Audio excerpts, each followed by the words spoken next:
Oi gente, bem-vindo de volta a mais um vídeo aqui no canal. Na lição dessa semana que nós vamos estar estudando a lição de número 9. O título da lição é O Batismo, a primeira ordenança da igreja. Nós vamos estar estudando sobre sacramento e ordenança com relação ao batismo. Vamos ver a diferença desses termos. Vamos estar vendo também aí sobre o simbolismo do batismo, o propósito também e também a fórmula e o método do batismo. Então fica aqui comigo que nós vamos estar aprendendo um pouco mais com relação a esse assunto que está proposto para a lição dessa semana. Se você ainda não me conhece, meu nome é Clésia Vilarim e toda semana eu tenho postado conteúdo cristão aqui para te ajudar no desenvolvimento, no crescimento espiritual, para que a tua vida glorifique a Deus em todas as áreas. O texto base que está destacado na lição está em Romanos capítulo 6, versículos do 1 ao 11. Eu aconselho que depois você leia, reflita nesse texto, né? Todos os textos que estão destacados ali na lição.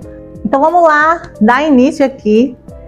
O batismo em águas, ele é uma importante prática da igreja cristã. É uma ordenança que Jesus confirmou várias vezes em seu ministério e que tem sido obedecida pelos cristãos através dos séculos e também tem sido uma identidade da Igreja de Cristo. Ponto 1 do primeiro tópico: o batismo visto como sacramento, a origem de um erro. Para algumas igrejas, o batismo ele é um sacramento, ou seja, significando um sinal sagrado capaz de conferir graça salvífica àquela pessoa que participa do mesmo. Ou seja, para essas pessoas, se não houver batismo, não tem salvação.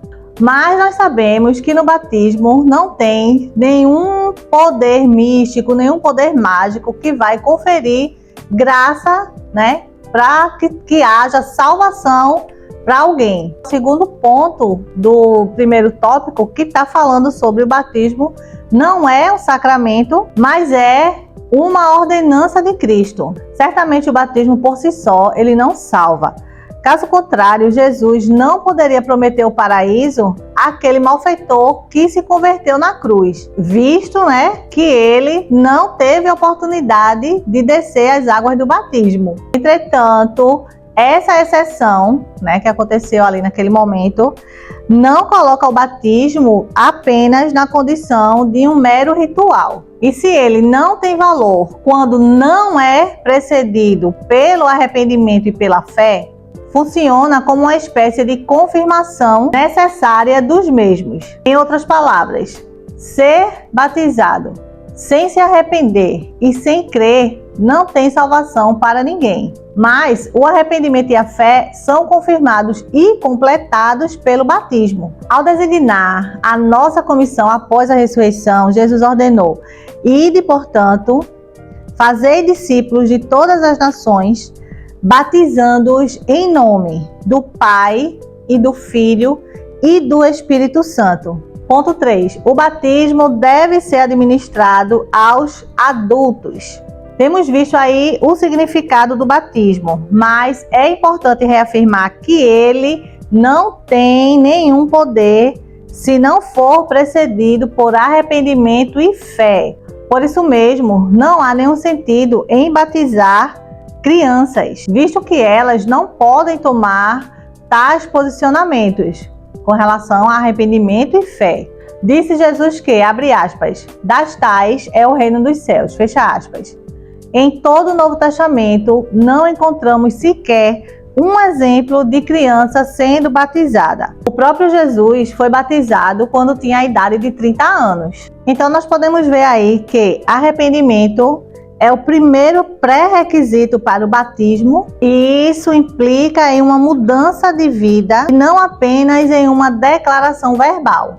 A gente lembra aí do discurso, no caso de João Batista, quando ele estava ali no Rio Jordão, e aí vieram os saduceus e os fariseus, estavam vindo para essa mesma finalidade ali, para serem batizados, e aí João diz a ele: raça de víboras, quem os induziu a fugir da ira divina? Produzir, pois, frutos dignos de arrependimento. Indicando ali que realmente eles tinham que se arrepender, que houvesse ali uma mudança de vida para poder ali eles descerem para o batismo. É necessário que a igreja ela seja zelosa, em preparar os novos convertidos, anunciando-lhes o evangelho com clareza e comprovando sua mudança de vida, confirmando os frutos do arrependimento, né, antes de fazê-los descer as águas do batismo. O segundo pré-requisito é crer. A palavra de Deus diz: sem fé é impossível agradar a Deus. Aquele que é batizado sem ter uma fé genuína no Senhor Jesus é a mesma coisa de uma pessoa colocar uma aliança no dedo da mão esquerda sem nunca ter se casado.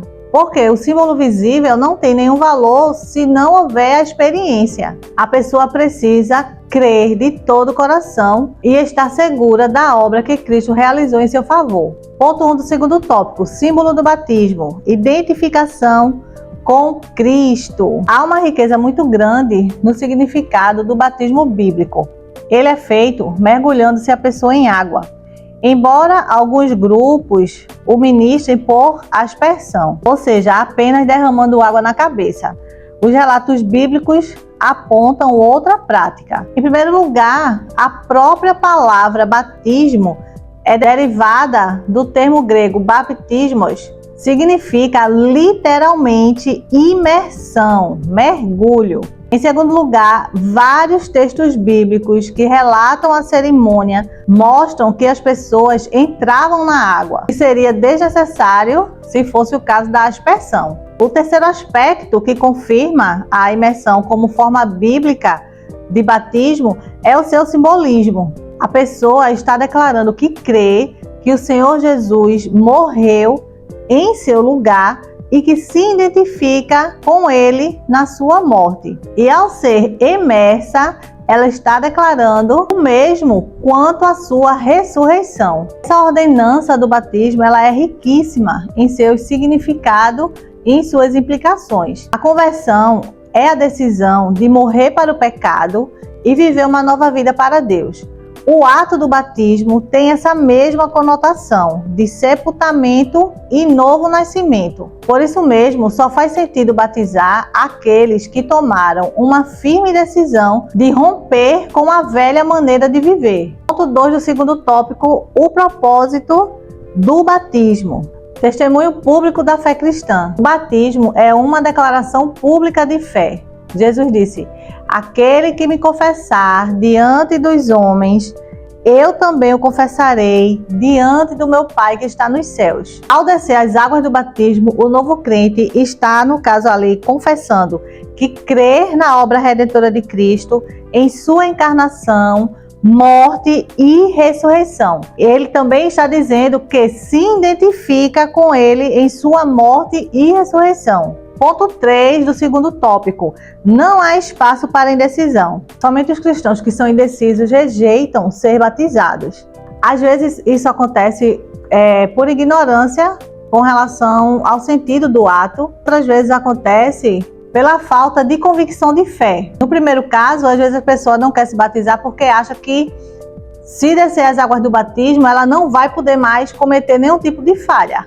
Apesar de que a Bíblia realmente orienta para que a gente fuja do pecado. Mas com tudo isso, o batismo ele não pode ser visto como se fosse tipo uma vacina, que você vai ficar imune contra o pecado.